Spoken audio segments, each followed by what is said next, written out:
And welcome back to the First and Goal podcast. My name is Lewis, and next to me, as always, is my co-host Laraib. As we are super excited to head into more offseason news. It's been a pretty exciting offseason so far, Laraib. Usually this part of March before the draft, after free agency, it's pretty slow in terms of NFL news in general.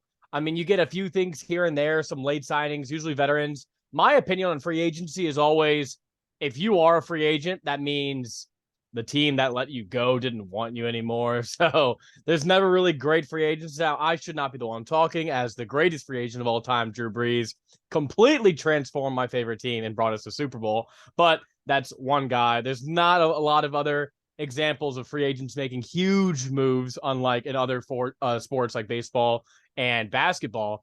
But this is still interesting, depth pieces for contenders. We saw free agents make huge impacts on winning teams last year. So, but the biggest news I want to get into that we're dropping an emergency podcast, Laraib, revolves around Lamar Jackson. We received news today that Lamar Jackson made an official trade request to the front office of Baltimore on March 2nd. It's now coming to the public. Laraib, before we really hop into this, how would you rate this offseason so far in terms of just spectacle, enjoyability? Because usually this part of the NFL offseason kind of sucks. Yeah, Lewis, I would rate it around, a 7 or 8. We have a lot of drama, a lot of draft picks moving around. And of course, like you mentioned, a lot of free agents who maybe aren't the biggest names going to teams and, adding that little bit of depth that makes that difference when you get to later in the season next year. So it's been really, really solid. Of course, Aaron Rodgers has been the head of all things, and you know how we feel about him. But now we got some, the Panthers traded for the number 1 pick, of course. So that was big news. The Texans are still at 2. And so we'll see, how that whole process turns out with the quarterbacks going throughout the draft. So that's been really fun to watch. Of course, so now we have this Lamar Jackson piece, Lewis. And, he is one of the best quarterbacks in the NFL, of course. And now he's leaving a team that he's been with since they drafted him.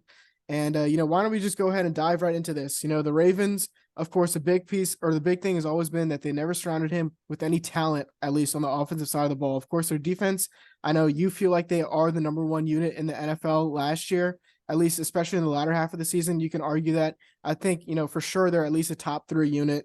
And so the defensive side of the ball has always been great for the Ravens historically. But when you talk about the offense, of course, they trade away Marquise Brown, who was, he was all right in that number 1 spot. And they, then they bring in guys like Deshaun Watson to come and replace him, right? Of course, they had some good start to the early season with Devin Duvernay, of course, and Rashad Bateman, but you can't really qualify those 2 guys as number 1 guys. And now during this offseason, Lewis, you mentioned to me, Lamar Jackson requested this trade on March 2nd. And since then, what they've done to, try to mend things between them is sign Nelson Agholor as their next best guy for wide receiver. And so this looks like a really bad look for them, Lewis. Of course, the big thing has always been Greg Roman, just his offensive mindset over there in Baltimore. His running scheme with Lamar Jackson and without Lamar Jackson has always been a little bit questionable. And of course, their passing offense really just relies on Mark Andrews. And so, Lewis, with Greg Roman gone, I feel like we could see a different Baltimore Ravens offense next year, but with Lamar Jackson in this situation. It's going to be really, really hard to mend those sort of things. Now, I will say, he hasn't publicly outed anybody, right? It's just the numbers that they've been working on, but he hasn't said anything bad about any of his coaches, any of his teammates. And so with Greg Roman gone, I potentially feel like we're still sitting at a 50-50 shot for him to stay or go. Yeah, I mean, I kind of disagree with you on the not enough support around him. I think Baltimore is one of the highest standard of organization in the entire NFL. I think that the front office there does a really good job. And if you're asking me to build a team, what would I start with once I have the quarterback? It's offensive line and it's defense. And I think they did a really good job. Now, they had a bunch of offensive line injuries the past few years. That's just been unfortunate. But when it comes down to some of those skill guys, yeah, they're not, household names. It's not really that great. But you still had Mark Andrews. Yeah, had really good running games, but they were always just the injuries that affected them. I don't believe that's the reason why. I mean, we know that's not the reason why, and I don't think that's what you were saying. I think you were just trying to keep it in the lines in terms of football at that point, which I respect. But just focusing on the situation at hand, this is definitely just a money thing.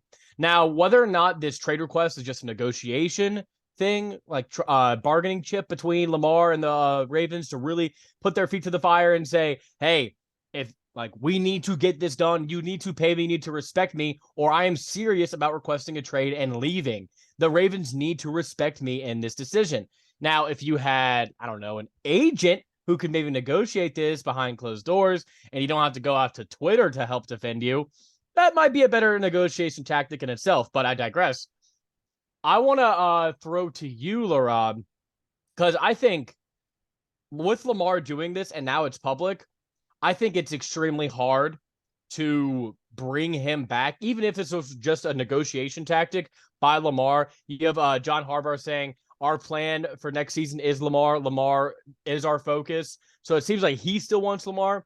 But you putting all your dirty laundry out there and putting this out in public, it's showing me that Lamar does not want to be there, Laraib. So if I say on a scale of, what percentage of a chance do you think Lamar is not a Raven in the start of the 2023 season? What percentage? I mean, I still think it's 50-50, Lewis. Now, I will say now both sides here are at a fault, right? You go back to April 2021 is when their contract negotiations started. And since then, of course, the big thing that's been looming over this has been the Deshaun Watson contract. And that's been the bane of, the Ravens front office existence. And so, it really comes down to that. And Lamar Jackson, he's going to want that money. And of course, he hasn't been traded for yet. But I think, if the offer comes for the Ravens, do you think they take that offer if somebody comes and says, we'll give you 2 first-round picks for Lamar Jackson? If that team is also willing to say, we are willing to pay Lamar Jackson whatever he wants, then the Ravens, you have to let him go.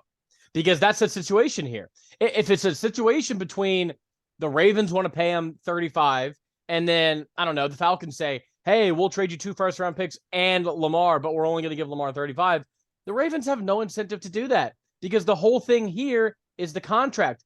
But the Lamar is going to know if there's a trade between a team who says, not only are we going to give you the draft compensation, but we are willing to give you the money needed to get Lamar on a fully guaranteed deal. Now, you brought up the point about the Browns giving Deshaun Watson the fully guaranteed deal and why Lamar is upset. We've talked about this. Lamar is upset because Deshaun Watson, who has all this off-the-field baggage, and you can argue is not really the quarterback Lamar has been so far in their careers, got this full guaranteed contract. But that was bad business. Everyone can agree that was bad business by the Browns. No one is disputing that. And that's a whole different thing for the Browns. They just wanted to get their guy. I don't blame them. They haven't had a guy in forever, and they just threw everything out at the chance of a young superstar quarterback, even if all this baggage. If I'm a team like a Browns and I've had 20-plus different starting quarterbacks in the last 10 years, honestly, whatever. But the Ravens have to understand that. Lamar has to understand that. But it's hard because what has the trend been in the NFL our entire football watching lives? Who sets the quarterback market? Is it the best quarterback? No, it's the next quarterback. The next quarterback always sets the market. And Deshaun Watson is the next quarterback. He was the one who got the latest, fully guaranteed max. Kyler Murray, pretty much the same thing. So Lamar's sitting here like, where is my fully guaranteed quarterback contract? And the Ravens just see the Cardinals and the Browns, what we would describe as lackluster organizations, giving out all these guarantees, all this money. And neither of them made the playoffs. Neither of them fielded a competent roster last year. So it's just, I think Lamar, and to answer my question that I asked you, Laura, I think I'm going 60-40 Lamar leaving at this point. I think that you've put everything out there for the public to see. The fact that they didn't franchise him, they didn't put a exclusive tag on him. They did the non-exclusive transition tag, which is just inviting anyone else to pay him. I can guarantee you there will be a team. And now they may wait until the June 1st mark to where he's a bit cheaper to trade for, and it's after the draft so they can keep their first-round pick this year. And I know Lamar is willing to wait that long. He might not even play until week 10 of this season because he doesn't have to if the Ravens don't want to trade him. but it's really just about how far is Lamar willing to go? How pissed is he at the Baltimore Ravens in this situation? And I think at this point, the bridge is burning. It's on flames and it's about to burn down. The Ravens, if you're not going to pay him, first off, let me ask you this, Laura. If the Ravens' plan is to ultimately pay him, why haven't they done it now? And why should Lamar now expect them to eventually pay him?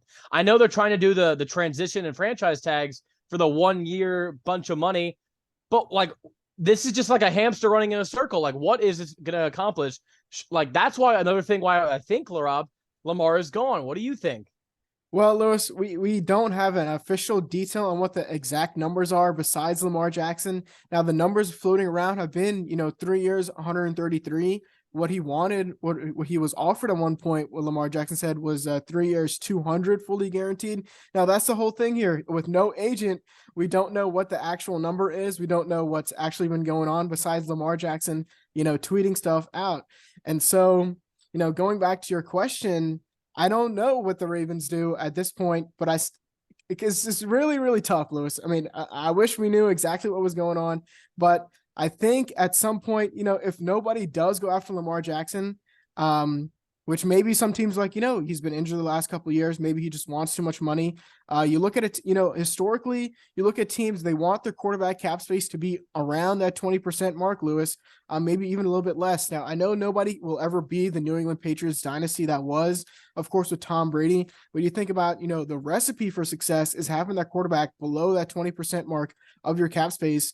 And so maybe if some of these teams start to wisen up, maybe they don't try to give him that contract, Lewis. But one thing I will say, I always like taking the known commodity over the draft pick in any situation. If Lamar Jackson is an MVP type caliber quarterback who can take you to the playoffs, and then you look at how just historically bad first round draft pick quarterbacks are, you think about in our lifetime, Lewis, first round, it's really been Patrick Mahomes who's been in the first round. Of course, Lamar Jackson was, the end of the first round, and Burrow was the only number one, overall quarterback pick from, at least the last 20 years who's been solid. And so Cam, Andrew Luck, they had Andrew bad Luck is injury. Done. Cam was only there for a little bit. Of course, we saw what happened to him in the Super Bowl when he didn't want to dive on the football when it mattered the most. And Trevor now looks promising too. Right. And so, of course, it's gotten a little bit better as, as as football develops more, but still historically looking at the numbers, first round quarterback really has not been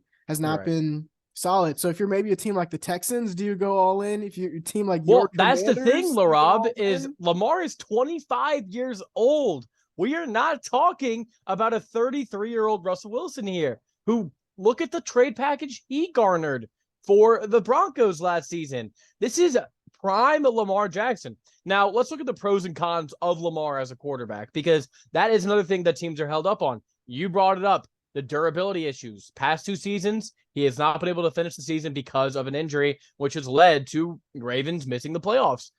Or not missing the playoffs last year, but, getting bounced out in the wild card. Obviously, if Lamar is there, they could have done a lot better. So it's just the point of he's durability issues. And then there's some, technical quarterback issues. How great is he in the pocket? Because he elevated his game when he's from behind, things like that. But at the end of the day, he's a 25-year-old MVP of the league.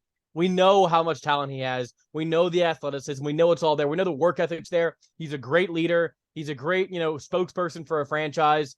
He's a good face of your franchise. And why some teams aren't even considering it. And maybe, all the things that came out whenever they showed the non-exclusive tag was given to Lamar, and all the teams came out and said, oh, we don't want him, we don't want him, we don't want him, we don't want him. That may have just been a negotiating tactic to try to get him for cheaper or after the draft, so they don't have to give up those 2 first-round picks, including the one this year. Because let's be honest, most of the teams who want to trade for Lamar are probably bad teams who don't have a quarterback at the moment. But I want to focus on that part for a second, Laraib.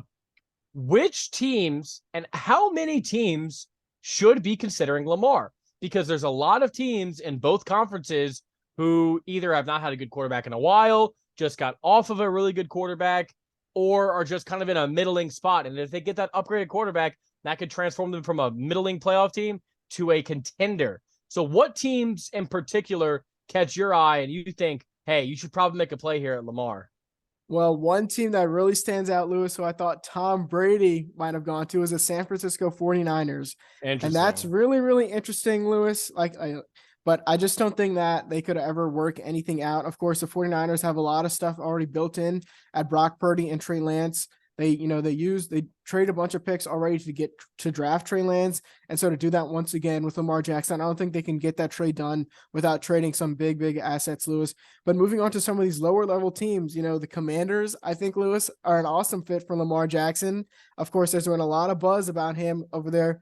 You got some great offensive weapons with Terry McLaurin, Jahan Dotson, of course, had a great rookie season, and Curtis Samuel. But the big thing is for Lamar Jackson, of course, you're going to a really, really bad team in a tough division with a bad ownership. And I think, Lamar Jackson might steer away from that. Of course, I mentioned the Houston Texans, of course, with the number 2 overall pick, that looks like something that they could trade for Lamar Jackson. And, of course, they bring in DeMeco Ryans, so that it looks like stuff might start, be budding over there in Houston, Lewis. But I want to ask you real quick. So in this tweet, Lamar Jackson said, since March 2nd, he has been requesting a trade, and Derek Carr signed to the Saints on March 6th. So do you think the Saints potentially had any thought about signing Lamar Jackson? Well, again, the timeline here is strange because the Saints have been in talks with Derek Carr far before March 6th when they officially did sign him. And Lamar made the request on March 2nd, but at what point did the Ravens or Lamar's team let other teams know that this trade has been requested? That may have come later. That may have come today, March 27th when we're hearing this. So again, the Saints may have not known until today. A lot of teams might not have known today. I don't think that's true. I think, Lamar's mom probably made them some gumbo and went over to the different teams and, well, hey, my boy's a really good quarterback. I think you should sign him. No, I'm kidding. But, I mean, he doesn't need to get an agent. But I think overall, just for, the Saints' perspective, obviously Lamar is but better than Derek Carr. I'll say that. But I think the timeline is kind of weird in that sense. Maybe they heard the asking price for Lamar given the contract, because what the Saints looked at last year, they were very much into the sweepstakes for Deshaun Watson. So to say that, we would not be willing to give a quarterback this type of guarantees, we wouldn't want that, is just a lie, because we were looking into Deshaun Watson last year. So the fact that we didn't inquire about Lamar, I hope that we at least did our due diligence. It might just be a thing where the Ravens let every team know we're just playing hardball with Lamar. We do not intend to trade him. He requested a trade. We intend to have Lamar playing quarterback for us. But to throw it back to potential teams that I would like to see make a move on Lamar, I think the Detroit Lions should be a team that absolutely considers it, considering they have 2 first-round picks this year. And so giving up one of them wouldn't be that much. We saw how much talent they had in the roster last season. Great offensive line. They have really good weapons on the outside, and Amon-Ra St. Brown, Jamison Williams. And then, just that talent on the young talent on the defense, we saw make a huge push at the end of last season. I think that'd be an awesome spot for Lamar. He would automatically become the best quarterback in the NFC. Yeah, better than Jalen Hurts. I think right off the bat, he would become the best quarterback in the NFC. And they would become probably the favorites, definitely the favorites to win the NFC North, but they might be the favorites to win the NFC if he makes that move. Another team that I thought would be interesting would be the New England Patriots, who are, maybe they were looking for a new savior of their franchise following Tom Brady. Bill Belichick certainly likes players who beat him a lot, as we see by some of these free agency signings. He just brought in Mike Gesicki, who's a known Patriot killer. And the fact that they're bringing, Lamar, who torches them every single time they play, I think that would be a really good fit there. I think he's a good leader. I think he could learn a lot under the Bill Belichick system, taking a little off his plate. Now, you probably have the same receiver issues you had in Baltimore, but at least, sometimes the grass isn't always greener, but the Patriots are a stand-up organization, and they put you in positions to win and succeed. So those are some organizations I would like to see. I think Atlanta has been thrown out there a lot. I don't think it's a good fit football-wise, but, the culture is a big thing. Most influential quarterbacks especially black quarterbacks in the NFL.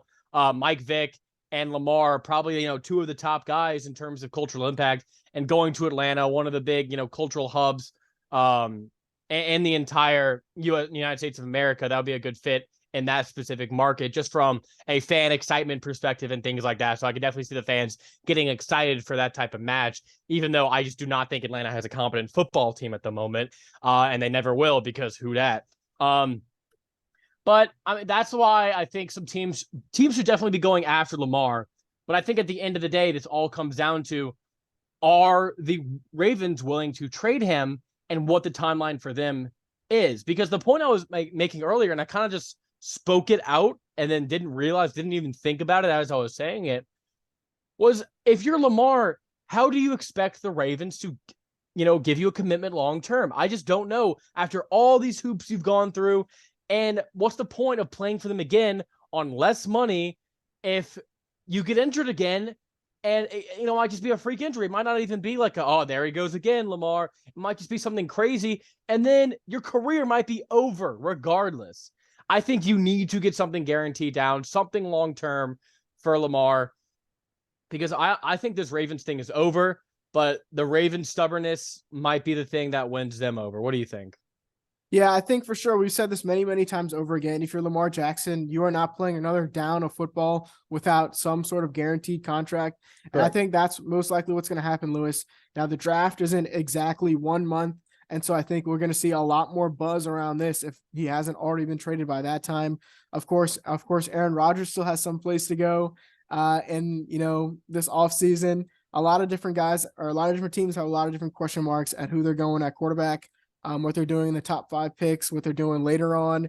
And so we'll see how this NFL offseason pans out, Lewis. Real quick, Laraib, before we head out of here, I want to ask you, I know Aaron Rodgers, I just want to ask you, because this has been a point of contention the past few weeks in NFL circles.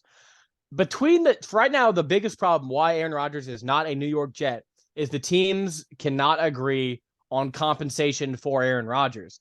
Between the Packers and the Jets, which team do you think has the leverage in this situation? Because it seems like the Jets want, or the Packers want a first round pick for Aaron Rodgers. The Jets are saying no, like, he's already committed to us. He could just retire if you don't trade him. You don't have the leverage. But the Packers are saying, if y'all don't get Aaron Rodgers, what other option do you have? So who do you think has the leverage in this situation? I think by far the Jets have the leverage in this one. I think, Aaron Rodgers is the most stubborn player in the NFL. If he says he's not going to play for the Green Bay Packers ever again, he is not going to be playing for them next season at all, Lewis, even if he has to sit out. Now, for the Jets, of course, they invested a lot of capital into bringing in some guys that Aaron Rodgers likes. But, of course, Lamar Jackson is sitting right there for them. So if they want to take him, of course, they still have a first-round pick, Lewis. And so they could draft that on a quarter, or maybe try to move up and draft a quarterback. And so I think, the leverage always goes to the team when that player says they want to go to that team. So the Jets, in my opinion, I think they have the leverage in this one. What do you think? I actually disagree with you. I think the Packers have the leverage here, because I think the Packers are just so ready to get off of Aaron Rodgers that if it's a situation where they don't get what they want, Aaron Rodgers is just going to retire, and so be it. They have their plan. Obviously, you'd like to get draft compensation for Aaron Rodgers, but you have a young, talented team. You're ready. Your plan is Jordan Love right now. They have their plan intact. The Jets have no plan if Aaron Rodgers is not their quarterback. What are they going to do? Trade for Kirk Cousins? Like, there's not a lot of options out there for the Jets at this point. So Aaron Rodgers is your only option. You need to get him in that building regardless of what happens. And I understand the risk that comes with Aaron Rodgers. That's why, hey, give us a first-round pick, because, if Aaron Rodgers decides to, we don't want to give you a first-round pick, because if all of a sudden Aaron Rodgers after the season pulls a Brett Favre, which he's doing right now, and says, this didn't really work for me, I'm going to retire because this kind of sucked. Which I think, if we discuss the football side of it, does it really move you, Laraib? Does the Jets, maybe they win the AFC East? Are they better than the Bills? Are they going to really beat the Chiefs? That defense was good, but defenses, as we know in the NFL, defenses can go from top 5 to bottom 5 quickly, given a few injuries here and there, given different styles of play, different ways to scheme up your defense. it's one of the most volatile position groups. Remember the Bears in 2018? They had a really, really top, best defense in the NFL. Next season, they were mid. Season after that, they were trash. So these things can fluctuate really quickly. So bringing in Aaron Rodgers does not guarantee you anything if you're the Jets. So the Jets are probably saying, is Aaron Rodgers at this point a first round pick worthy of trading for? Now, that's why I think the Packers should have traded him last offseason, given what, the Seahawks got for Russell Wilson and what who knows what the Packers could have gotten if they made that same deal for the Broncos. Even if it was the same deal that they got for Russell Wilson, that's 10 times better than whatever the hell the Jets are going to give you this season. So I just think it's malpractice on the Packers' part to what they did. They kind of botched this whole situation. But I do think they had the leverage because the Jets are legitimately screwed if they do not pull in Aaron Rodgers because they fumbled Derek Carr, and you are not going back to the situation you had last year. Well, with Aaron Rodgers sitting on your bench, that's $50 million, warming up the bench seat next to Jordan Love, Lewis. And so that's a lot of cap space down the drain for this Packers team. And so both these teams, Lewis, I think they're in terrible, terrible situations. And who is going to be the first one to budge? Because I know I never, ever budge when it comes to those type of scenarios, Lewis. And so I think with that being said, a lot more offseason moves to go on. So we'll continuously update you guys with emergency pods just like these. If you ever want to come on one of these, go ahead, message us anytime, leave some comments down below. Our last video blew up, guys. So if you came back from that video and you're watching this, thank you guys so much. Of course, it's been a long journey for us the past 2-3 years, just building up our First and Goal podcast here on YouTube. And so thank you for riding with us. And Lewis, I think this is the First and Goal podcast signing off. Peace.